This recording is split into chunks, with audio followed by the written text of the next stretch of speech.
First story is titled, Am I the a-hole for kicking my mom out?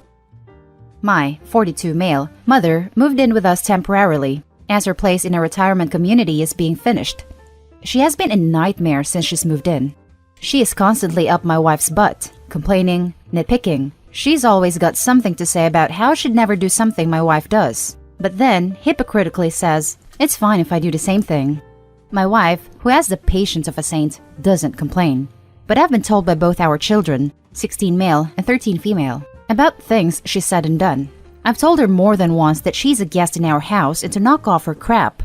I feel terrible I didn't realize that she was just getting sneakier about it. It came to a head on Wednesday. I was doing a project when my son came in and asked to talk.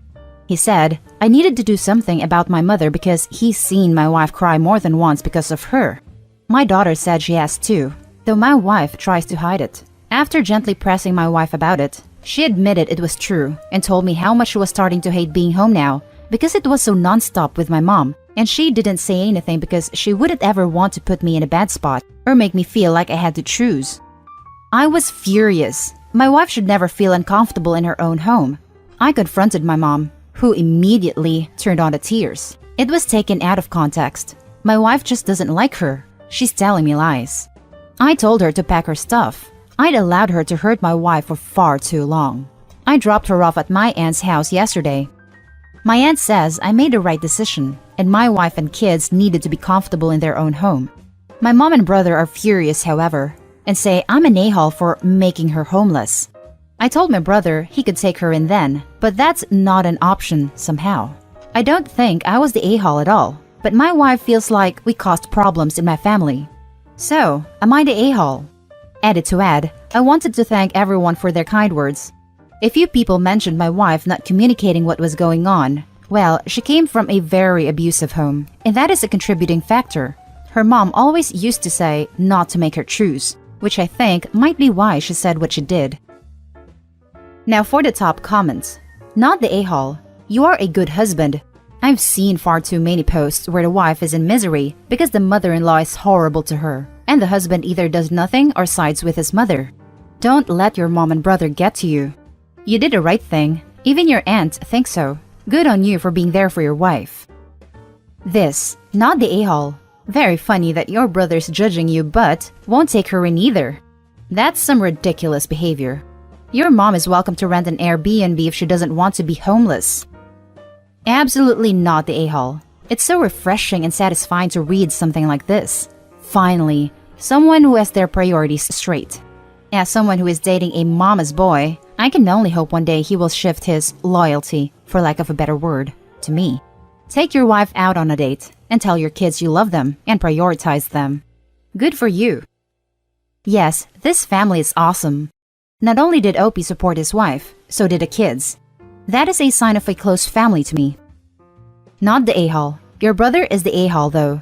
Your mother, definitely. You did cause problems with the family, but frankly, your wife was being too passive and you took control of the situation. The mother-in-law caused the problems with the family. Opie fixed the problems. It's a hell of a wedge to drive in between a child and their parent, no matter what age. The nurturing caregiver that raised you will always be given the benefit of the doubt at first. It takes a shiny spine to tell your spouse that they need to kick the mother out. It's understandable that it went on for too long, but he stepped the hell up and didn't let his mother play her games. Now for the second story.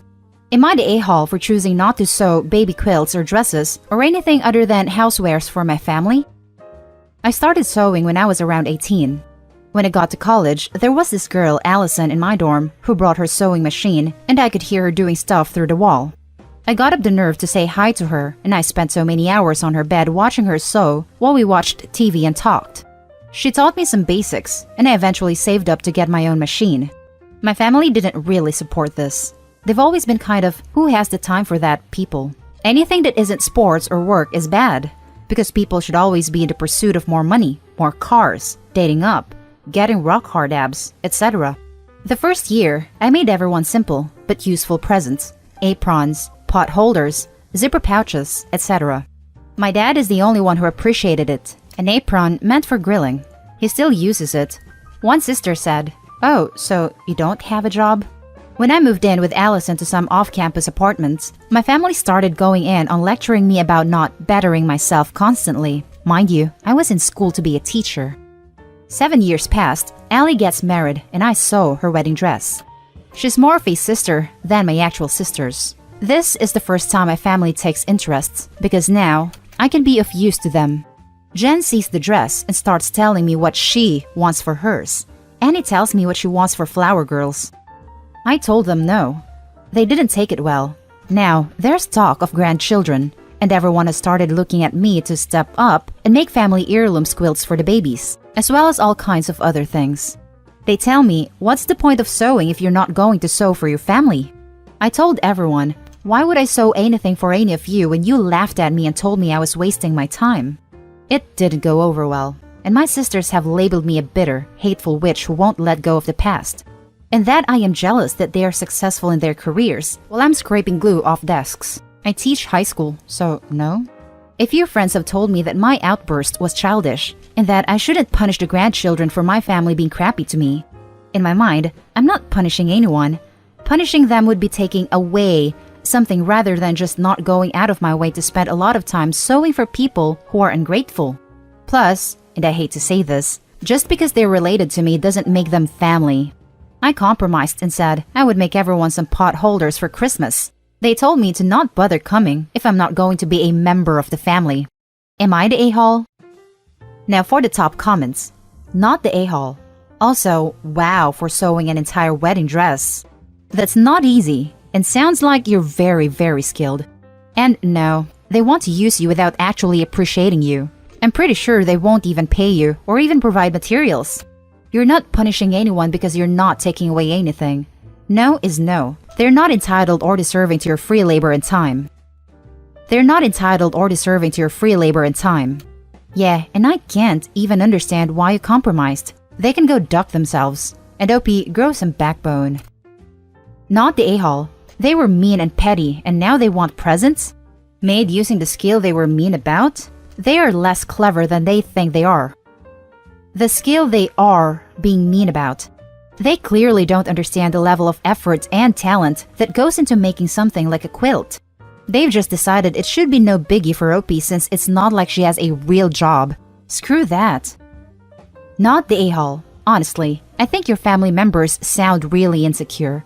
They're also focused on status and achievement, and then they see you having a hobby you really enjoy, a good friend who is dear to you, and a career that fulfills you even though it's low status, which I don't agree with at all, but just sticking with the perception.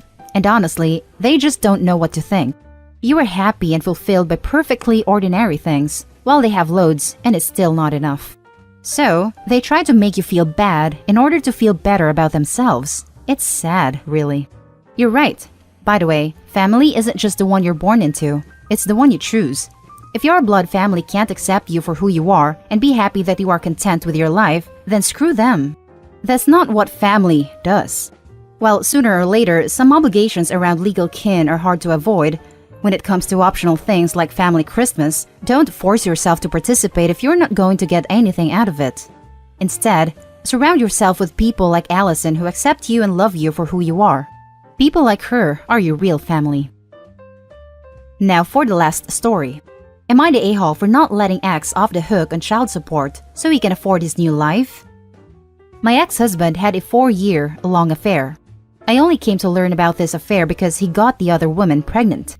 We are now divorced, they are married, and they have a 2-year-old together. X and I share an 11 and 12-year-old.